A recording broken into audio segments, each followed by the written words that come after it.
राधे राधे बंधुओं, आपका स्वागत है मेरे चैनल धर्म और ज्ञान में। आज की वीडियो में हम जानते हैं कि एकादशी किस दिन करनी है। फरवरी में एक शर्तिला एकादशी कौन से दिन करनी है। हर महीने में 2 एकादशी तिथि आती हैं, एक शुक्ल पक्ष की और एक कृष्ण पक्ष की। सनातन धर्म में एकादशी तिथि का विशेष महत्व है। एकादशी का त्यौहार विष्णु भगवान को समर्पित है और इस दिन व्रत के साथ पूजा करने से भगवान श्री हरि और माता लक्ष्मी की कृपा प्राप्त होती है और जीवन में अपने कष्टों से मुक्ति मिलती है। फरवरी महीने में पौष कृष्ण पक्ष की एकादशी तिथि को शर्तिला एकादशी कहते हैं। इस दिन तिल का प्रयोग महत्वपूर्ण है। इस व्रत में तिल का दान करने से मोक्ष की प्राप्ति होती है। शर्तिला एकादशी का शुभ मुहूर्त जानते हैं। पंचांग के अनुसार पौष मास के कृष्ण पक्ष की एकादशी तिथि 5 फरवरी को शाम 5:24 से शुरू होगी और यह 6 फरवरी को दोपहर 4:07 पे खत्म होगी। उदया तिथि के अनुसार शर्तिला एकादशी 6 फरवरी 2024 को ही मनाई जाएगी। बंधुओं, अब हम जानते हैं शर्तिला एकादशी की पूजा विधि। एकादशी का व्रत विधि विधान से करना चाहिए। इस व्रत करने वालों को लाभ मिलता है। यदि आप शर्तिला एकादशी को व्रत रखने जा रहे हैं तो एक दिन पहले रात को भोजन ना करें। एकादशी के दिन ब्रह्म मुहूर्त में उठकर घर की सफाई करें। स्नान करके देवी देवताओं का ध्यान करें। व्रत का संकल्प लें। भगवान विष्णु की विधि विधान से पूजा करें।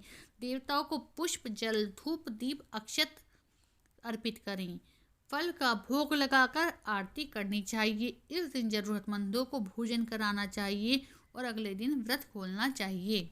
बंधु, एकादशी का पारण समय जानते हैं, जो कि 7 फरवरी 2024 को 6:49 से 9:01 तक रहेगा सुबह के।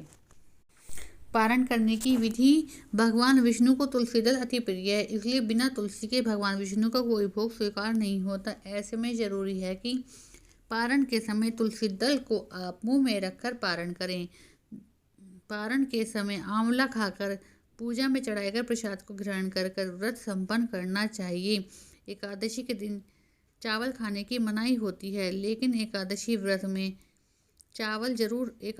के अगले दिन चावल जरूर खाना चाहिए और अच्छे अच्छे काम करने चाहिए। प्याज तो उस दिन भी नहीं खानी चाहिए, द्वादशी के दिन। अब हम जानते हैं शर्तिला एकादशी की व्रत कथा। शर्तिला एकादशी की व्रत कथा के अनुसार प्राचीन काल में एक ब्रह्माणी रहती थी। वह सदैव व्रत और पूजन करती थी। यद्यपि वह अत्यंत धर्मपरायण थी, लेकिन कभी पूजन में दान नहीं करती थी। न ही उसने कभी देवता और ब्राह्मणों के निमित्त अन्न और धन का दान किया है। उसने कठोर व्रत और पूजन से भगवान विष्णु को प्रसन्न किया, लेकिन उन्होंने सोचा कि ब्रह्माणी ने व्रत और पूजन से शरीर शुद्ध कर लिया है, इसलिए इसे वैकुंठ तो मिल जाएगा, परंतु इसने कभी अन्न और धन का दान नहीं करा, तो वैकुंठ लोक में इससे भोजन कैसे मिलेगा। ऐसा सोचकर भगवान विष्णु भिखारी के वेश में ब्रह्माणी के पास आए और उसे भिक्षा मांगी। ब्रह्माणी ने भिक्षा में उन्हें एक मिट्टी का ढेला दे दिया। भगवान उसे लेकर वैकुंठ लोक में आए। कुछ समय बाद ब्रह्माणी की भी मृत्यु हो गई और शरीर त्याग कर वैकुंठ में आ गई। मिट्टी का दान करने के कारण वैकुंठ लोक में महल तो मिल गया, लेकिन उसके घर में अन्न आदि कुछ नहीं मिला। यह सब देख के भगवान विष्णु से बोली, मैंने तो जीवन भर आपका व्रत और पूजन किया है, लेकिन मेरे घर में अन्न बिल्कुल भी नहीं है। भगवान विष्णु ने उसकी समस्या सुनकर कहा, तुम वैकुंठ लोक की देवियों से मिलकर शर्तिला एकादशी का व्रत और दान का महत्व सुनो, उसका पालन करो। तुम्हारी सारी भूल गलतियां माफ होंगी और मनोकामना भी पूर्ण होगी। ब्रह्माणी ने देवियों से शर्तिला एकादशी का महत्व सुना और इस बार व्रत करने के साथ तिल का दान किया। मान्यता है कि शर्तिला एकादशी के दिन व्यक्ति जितने तिल का दान करता है, उतने 1000 वर्ष तक वैकुंठ लोक में सुख भोगता है। बंधुओं, अब हम श्रवण करते हैं एकादशी का महात्म। शर्तिला एकादशी के महात्म की कथा क्या है। एक समय दालभ्य ऋषि ने पुलस्त्य ऋषि से पूछा कि हे महाराज, पृथ्वी पर मनुष्य पराय धन की चोरी करता है, ब्रह्म हत्या जैसे बड़े बड़े पाप करता है। इतना ही नहीं, दूसरों को आगे बढ़ता देख ईर्ष्या करता है। इसके बाद भी उसे नरक प्राप्त नहीं होता। आखिर इसका कारण क्या है। ये लोग ऐसा कौन सा दान और पुण्य करते हैं जिससे इनके पाप नष्ट हो जाते हैं, जरा इसके बारे में विस्तार से बताइए। पुलस्त्य मुनि कहने लगे, हे महाभाग, आपने मुझे बहुत गंभीर और महत्वपूर्ण प्रश्न पूछा है। इस प्रश्न से संसार के जीवों का भला होगा। इस राज को तो ब्रह्मा, विष्णु, महेश और इंद्र भी नहीं जान सकते, लेकिन मैं आपसे ये गुप्त भेद जरूर ही बताऊंगा। उन्होंने कहा कि माघ मास जैसे ही लगता है तो मनुष्यों को स्नान आदि करके शुद्ध रहना चाहिए। अपनी इंद्रियों को वश में करके काम, क्रोध, लोभ, मोह, अहंकार, ईर्ष्या और द्वेष आदि त्याग कर भगवान का स्मरण करना चाहिए। और पुष्य नक्षत्र में गोबर, कपास, तिल मिलाकर उनके कंडे बनाने चाहिए। इसके बाद उन कंडों से 108 बार हवन करना चाहिए। इस दिन अच्छे पुण्य देने वाले नियमों का पालन करना चाहिए। एकादशी के अगले दिन भगवान को पूजा आदि करने के बाद खिचड़ी का भोग लगाना चाहिए। शर्तिला एकादशी का नाम शर्तिला क्यों पड़ा, यह भी जानते हैं। यह व्रत माघ मास के कृष्ण पक्ष की एकादशी तिथि को रखा जाता है। दरअसल इस एकादशी पर 6 प्रकार के तिलों का उपयोग किया जाता है, जिसके कारण इसका नाम शर्तिला एकादशी पड़ा। इस व्रत को रखने से मनुष्यों को अपने बुरे पापों से मुक्ति मिलती है और इस व्रत को रखने से जीवन में सुख समृद्धि आती है। शर्तिला एकादशी की पूजा विधि। शर्तिला एकादशी के दिन शरीर पर तिल के तेल से मालिश करना चाहिए। तिल के जल में पान एवं तिल के पकवानों का सेवन करने का विधान है। मतलब पानी में तिल डालकर ही पीना चाहिए और खाने पीने की चीज़ों में तिल मिलाकर इस्तेमाल करना चाहिए। सफ़ेद तिल से बनी चीज़ें खाने का अधिक महत्व बताया गया है। इस दिन विशेष रूप से श्री हरि भगवान का पूजन अर्चन किया जाता है। जो लोग व्रत रखते हैं वे भगवान विष्णु की तिल से पूजा करते हैं। तिल के बने लड्डुओं का भोग लगाया जाता है। तिलों के निमित्त ही प्रसाद बांटा जाता है।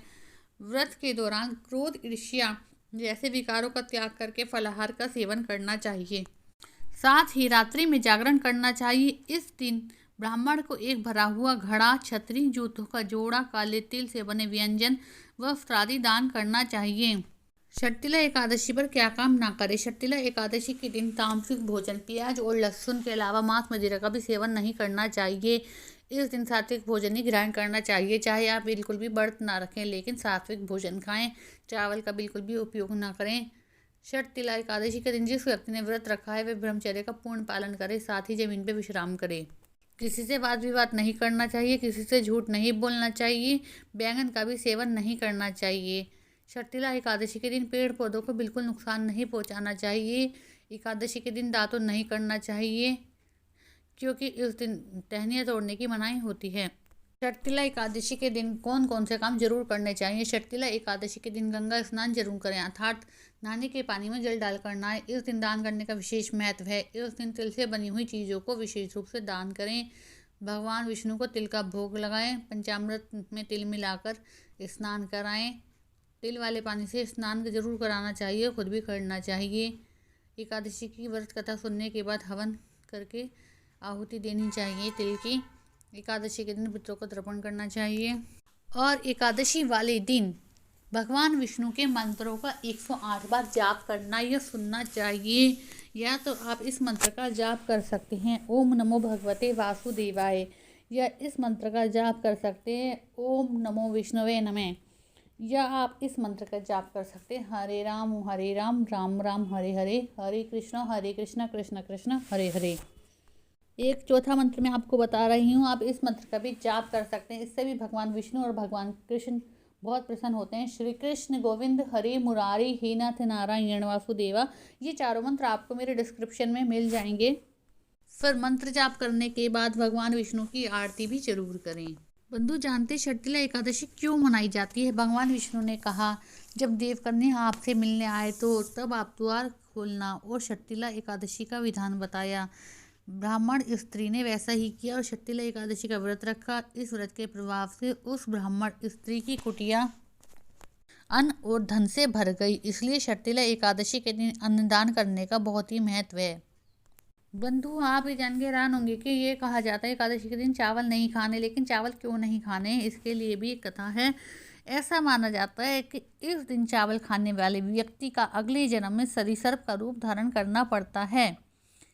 इसे भले ही सहज मान्यता माना जाए, लेकिन इस दिन चावल खाने के वाले के मुक्ति के दरवाजे भी बंद हो जाते हैं। इसलिए चावल ना खाने का विधान सदियों से चलता आ रहा है। एकादशी के दिन कौन कौन से फल खाने चाहिए। एकादशी के दिन ड्राई फ्रूट में जैसे सूखे मेवे खा सकते हैं, बादाम, पिस्ता आदि ग्रहण किए जा सकते हैं। एकादशी व्रत में फल, चीनी, कुट्टू, आलू, साबूदाना, शकरकंदी, जैतून, नारियल का तेल, दूध, बादाम, अदरक, काली मिर्च, सेंधा नमक आदि का सेवन किया जाता है। एकादशी के दिन क्या बिल्कुल नहीं खाया जाता? एकादशी तिथि पे चावल, जौ, बैंगन और सेमफली नहीं खानी चाहिए। एकादशी तिथि से एक दिन पहले क्या ना करें? एकादशी तिथि के दिन एक दिन पहले भूलकर भी चावल ना खाएं। और धार्मिक मान्यताओं के अनुसार एकादशी के एक दिन पहले दशमी के दिन चावल खाने वाला भी रेंगने वाले कीड़े के समान जन्म लेता है। बंधु, अब हम जानते हैं कि एकादशी तिथि के दिन तुलसी तोड़ सकते हैं या नहीं। धार्मिक मान्यताओं के अनुसार किसी भी एकादशी के दिन तुलसी के पत्ते तोड़ने निषेध होते हैं, क्योंकि एकादशी और रविवार के दिन भूलकर भी तुलसी के पत्तों को ना ही तोड़ना चाहिए, ना ही जल अर्पित करना चाहिए। एकादशी के दिन में कभी भी सोना नहीं चाहिए। बंधु, अब हम जानते हैं कि पारण क्यों किया जाता है। किसी भी व्रत या उपवास के दिन किया जाने वाला पहला भोजन पारण कहलाता है। व्रत के दूसरे दिन पारण न करने से व्रत का पूरा फल नहीं मिलता। जन्माष्टमी को छोड़कर सब व्रतों का पारण किया जाता है। देव पूजन करके ब्राह्मणों को भोजन खिला के तब पारण करना चाहिए। पारण के दिन कांसे के बर्तन में न खाना खाना चाहिए, न मांस तामसिक पदार्थ खाना चाहिए। झूठ, स्त्री संग और मिथ्या भाषण नहीं करना चाहिए। बंधु, हम जानते हैं कि एकादशी के व्रत में चाय पी सकते हैं। तो एकादशी के दिन तंबाकू, पान और चाय के सेवन से बचना चाहिए, क्योंकि इन सभी वस्तुओं के सेवन से नकारात्मक कर्मों का संचय होता है। और तेल का भी सेवन ना करें। इसकी जगह देसी घी का सेवन कर सकते हैं।